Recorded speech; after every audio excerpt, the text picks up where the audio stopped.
Yeah, I guess in the previous class we have discussed about the types of charges and about electrostatic forces and charge. I mean electrification.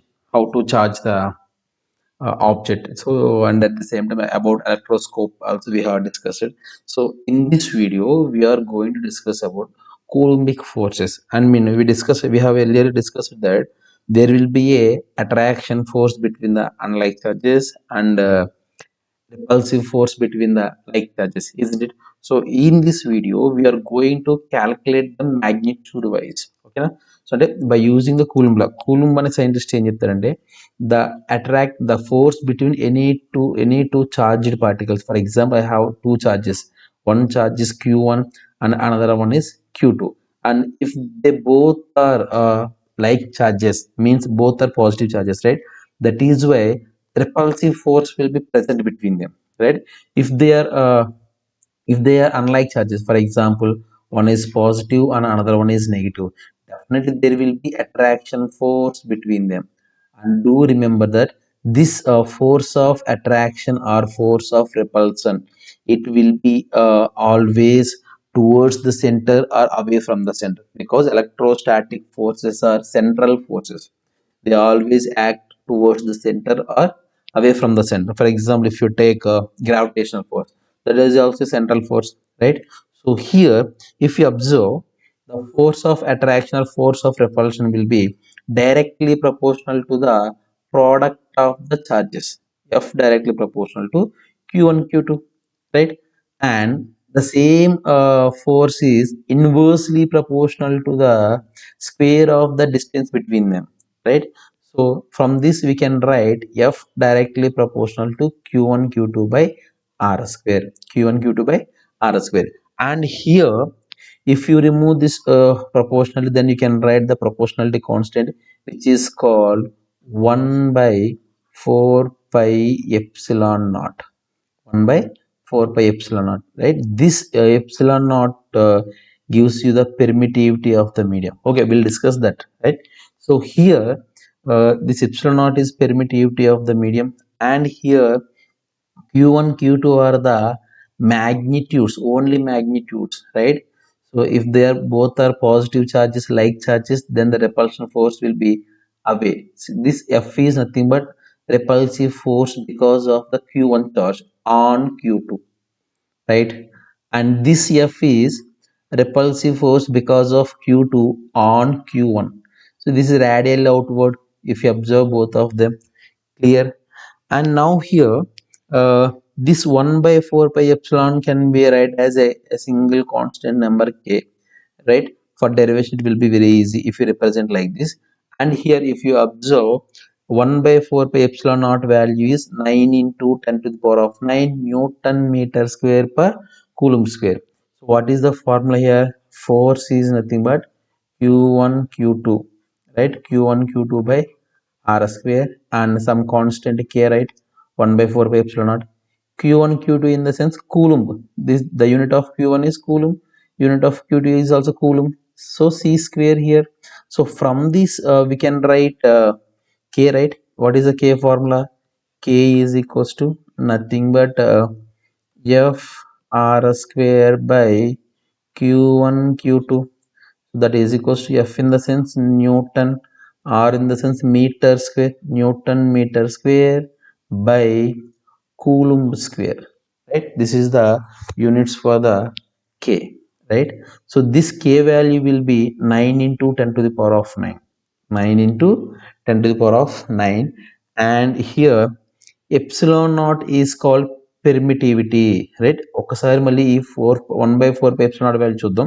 ఈ 1/4 pi epsilon naught ఏదైతే ఉందో, ఒకవేళ some times you must remember the value of epsilon naught, 9 into 10 to the power 9, right? So epsilon naught value is nothing but 8.854 into 10 to the power of minus 12. This is the value of epsilon naught, okay? If you don't remember, then how to solve the problem? So problem solve చేసేటప్పుడు ఈ 8.854 into 10 to the power of minus 12 ని గుర్తుండకపోవచ్చు, కానీ ఖచ్చితంగా 9 into 10 to the power of 9 గుర్తుంటుందిగా. It looks very easy to remember, right? So ఈ 9 into 10 to the power of 9 గుర్తుంటుంది కాబట్టి then epsilon naught is equals to nothing but 1 by 4 pi into 9 into 10 to the power of 9. This is very important, right? So definitely they will give you the some other values in the equation in the form of pi. So that pi, this pi will be cancelled for the calculation. So from like this also you can get the epsilon naught value. ఓకేనా? And ఇక్కడ ఈ పై ఇప్పుడు కాదు, ప్రాబ్లంలో పడిస్తే అప్పుడు cancel అవుతుంది. ఓకేనా? Do remember that. So ఈ విధంగా నువ్వు ఏం చేయొచ్చు, ఎప్సిలాన్ నాట్ వాల్యూ ఈజీ గుర్తుపెట్టుకోవచ్చు. ఇలా క్యాలిక్యులేట్ చేస్తే ప్రాబ్లం కూడా చాలా ఈజీగా క్లియర్ అయిపోద్ది అనమాట. సో ఇక్కడ epsilon naught is permittivity of the free space or vacuum అన్నాడు. What is the meaning of permittivity? For example ఒక చిన్న ఎగ్జాంపుల్ చెప్పొచ్చండి. when these two charges are in the vacuum then what happens, there will be a force of attraction between them. I mean force of repulsion or force of attraction will be, that force will never influenced by the some other particles. వేరే particles కూడా ఆ force influence అవ్వదు. If the same particles are present in the water or some in the some medium, then definitely the mediator particles will affect by the force of this charge. Clear, right? So because of this, the repulsive force or attraction force between the charges gets decreased. Hope you understand, right? So because of those forces, the force between the repulsive force or attraction force between these two particles will definitely will change. Okay now, so for example, imagine uh, you can throw a ball in the air very speed. If you want to throw the same ball in the water, you are under the water, right? You are in the water and you are throwing the ball, then what happens? Imagine. So can you throw with the same speed as you have thrown in the air? We cannot, isn't it? So same likewise, we cannot apply much force in the water to throw the ball, isn't it? Same way the charges also will be, right? When the charges are in the vacuum లో ఉన్నప్పుడు వాటి మధ్య ఏమి అడ్డు ఉండదు కాబట్టి they attract easily or they repulse easily, right?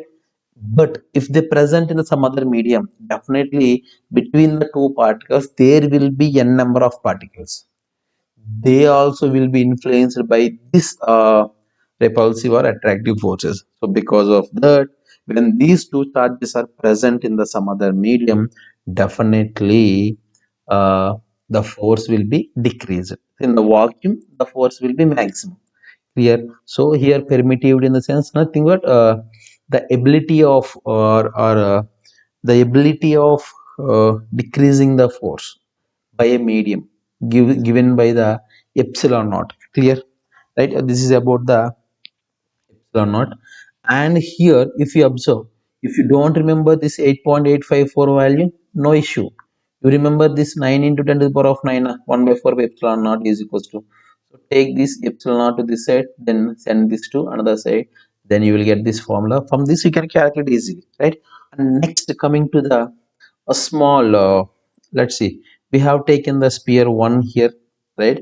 We have taken the sphere 1 and which is called q1, and this is sphere 2 which has a charge of q2.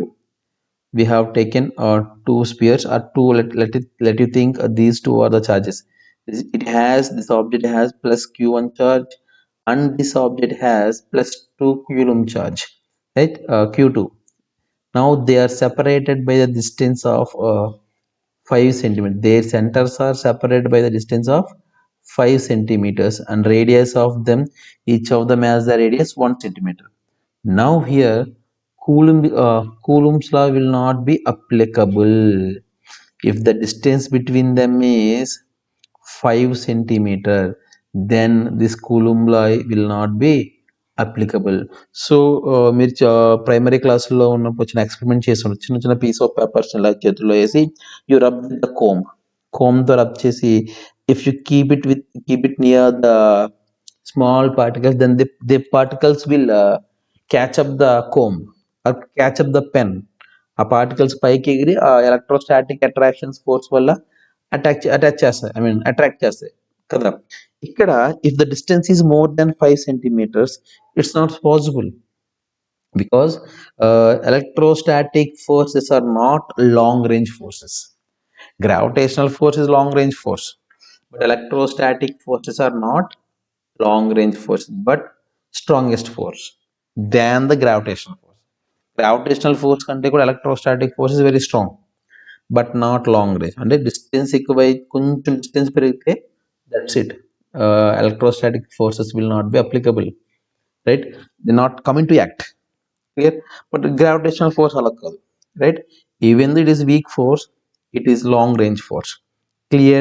This is the one of the best example. And next, when the radius is much greater than the size of the charge, radius in the sense, yeah, a size of charge can radius ఎక్కువ ఉన్నప్పుడు it's not applicable. Yeah, this is one of the. And the second one is the direction of the force is always along the line of joining of the two charges. I told you, right? Electrostatic forces are nothing but central forces, right? Electrostatic forces are nothing but central force. So that what will happen, they always along the direction of line joining of the charges. So for example, if I take one charge here, let me take a pen. Yeah, right. So for example, if I take here one charge and another charge is here, if they are like charges, what happen, there must be a repulsive force on the first object. The force will be away from the line joining of these two charges. Okay now, so sorry, let me drop it, right? Yeah, let yeah, so let's have two charges. Let's take once again, we'll have two charges here. This is one charge and this is another charge, right? For your better understanding here, this is the line joining of the two charges, right? So here on this charge, the repulsive force will be in this direction because of this charge, and on this charge the repulsive force will be in this direction because of the second one. This is the first charge and second charge. If they are attractive, if they are unlike charges, then the force between them is attractive. That attractive force will be towards the center of the first to second one, and it is also will be towards the center of the first one, right? So these forces always the, I mean, central forces towards the center or away from the center. If you take two charges, then the force direction always will be along the line joining of the two charges. Clear? So if you see here, see, these two are, this is the positive charge and this is also positive charge. The repulsive force will be away, but this force is along the line joining. This is the line joining of two charges. If they are unlike charges, the force will be attractive, see, but the force is towards, right? But they are along the line joining. Clear? Coming to the third point that you have to remember is, when these charges are kept in some other medium, permittivity will get modified as E is equals to epsilon naught, epsilon naught into epsilon r, relative epsilon, right?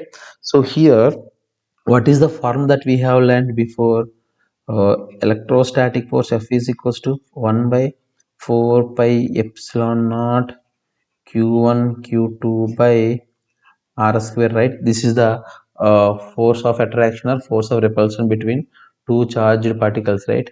When they are separated by a distance of r square, right? So here, but epsilon naught will be the permittivity of the vacuum.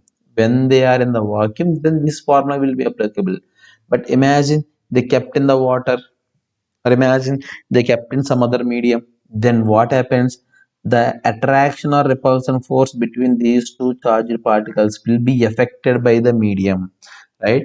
The affected will by the medium, and at that time we have to use a formula 1 by, oh sorry, yeah, 1 by 4 pi epsilon in the place of epsilon. Okay, in the place of epsilon, what we have to do is we have to use epsilon naught in e, I mean 1 by 4 pi epsilon into q1 q2 by r square. So this is the formula for the force of attraction or repulsion between the two charged particles.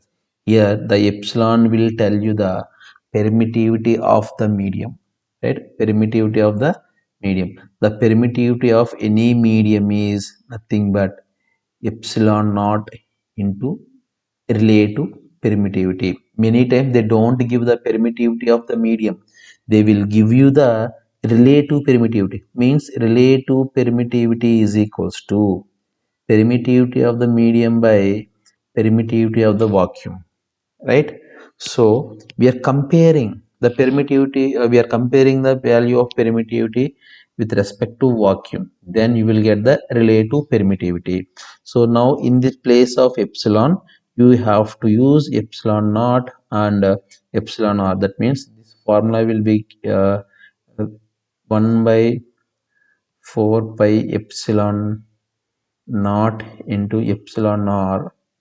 Okay, 1 by 4 pi epsilon naught into epsilon r q1 q2 by r square, right? q1 q2 by r square. So now you can write it is as a 1 by 4 pi epsilon naught into q1 q2 by r square means what? This is the force in the vacuum, right? We can write it as a force in the vacuum between them by nothing but relative permittivity. Clear, right?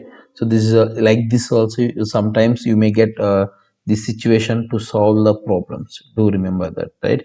And here relative permittivity, and you can write this relative permittivity as a k. Okay na? Relative permittivity also is called dielectric constant.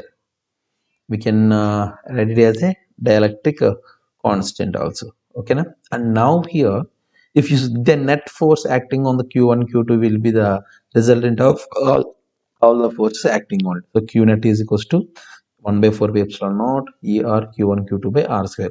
The force of interaction between the q1 q2 will not change. Okay na? So the force of interaction between q1 q2 will not change. F12 will be 1 by 4 pi epsilon naught q1 q2 by r square, right? This is the formula for coulombic forces. And if you take number of charges, number of charges number of charges in the sense here you have to remember that because of presence of the some other charge, this point you have to remember this point properly, right? What is that? The force of interaction between two charges will not change because of presence of some other charge. The net force will be changed. For example, there is a charge and this is a q1 q2 and this is a q3. Because of this q3, the repulsive or attraction force between these two particles never change, but there will be a net force. See, this is the first particle, second particle, and this is third particle. So here because of this third particle the attraction force never changes between these two. The second particles will attract the first particle if they are unlike charges. Third particles will attract the first particle if they are unlike charges. Then you have to find out net force on it. There will be two forces act on the first charge because of 2, because of 3. So two forces are acting on this, so you have to find out the resultant of these two.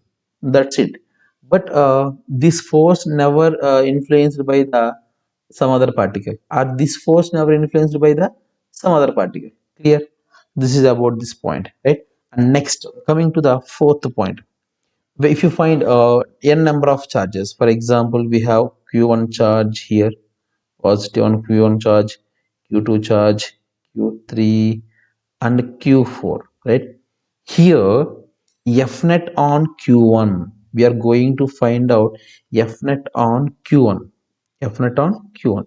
So if you observe here the f net force on the first charge, this is the third charge, right? Because of this third charge. These two are like charges. So definitely there will be a repulsive force. So that repulsive force in this direction, right? If you observe, this is F13 repulsive force because of Q3 charge on 1. At the same time, these two are unlike charges. So there will be a attractive force between them, and this attractive force is towards the negative charge. See, because these two are towards it, right? F14 will be towards the 4. If it is, if you find on the 4, it will be in this direction.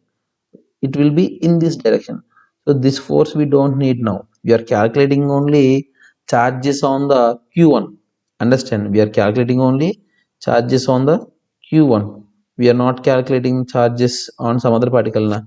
So we no need to use now. And this is, see, these two are also unlike charges. So the attraction force will be along the line joining here. So now the total force, see, because of presence of these three charged particles on this particle, three types of force are attracting. Three types in the sense, three forces are attracting. The net force of these three forces is F net is equals to F12 plus F13 plus F14. So this is nothing but superposition of principle. Clear? So, and next coming to the vector form of Coulomb's law.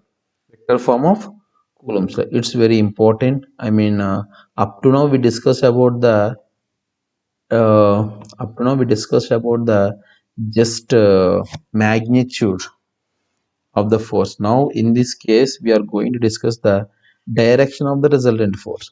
So here this is the q1 particle, and this is the unit vector for the q1 particle, and this is q2 particle, and r2 bar is the unit vector, r1 bar is the unit vector of q1 particle. Now here the distance between these two particles can be measured by using the formula of uh, triangle law of vector, right? R2 minus R1. Simply you can use a triangle of vector, or else nothing but R2 minus R1 will gives you the R2 minus R1 will gives you the distance between the Q1 and Q2, right? So you can find C easily. This is the vector in this direction, and this is the R2 vector in this direction. Now here, if you draw the R2 to R1, see, this is the nothing but by using a triangle also we can explain. R2 minus R1 is the distance between these two vectors. I mean these two charges. Right here, the repulsive force on the Q2 charge because of Q1 will be in this direction. At the same way, the repulsive force on Q1 because of Q2 will be in this direction, right? So now that F2 will be the magnitude of F2, and with respect to the direction F21 will be, that is equals to 1 by 4 pi epsilon naught Q1 Q2 by R2 minus R1 whole square into, this is the direction of the vector, right? Actually we have to write here directly cap, I mean r cap, but unit vector is nothing but vector by its a magnitude. We know formula na. Because of this formula, unit vector is nothing but vector by magnitude, right? So how it came? Vector is equals to nothing but magnitude into unit vector, right? So by this a unit vector will be vector by magnitude, and that's what we got here, right? Vector by, the down one is magnitude, r2 minus r1 module, right? This is of the vector form of Coulomb's law. This is about the vector form of Coulomb's law. And now here let's go with the problems. So hereafter we have only purely problems. We'll solve these in the next class. Thank you all.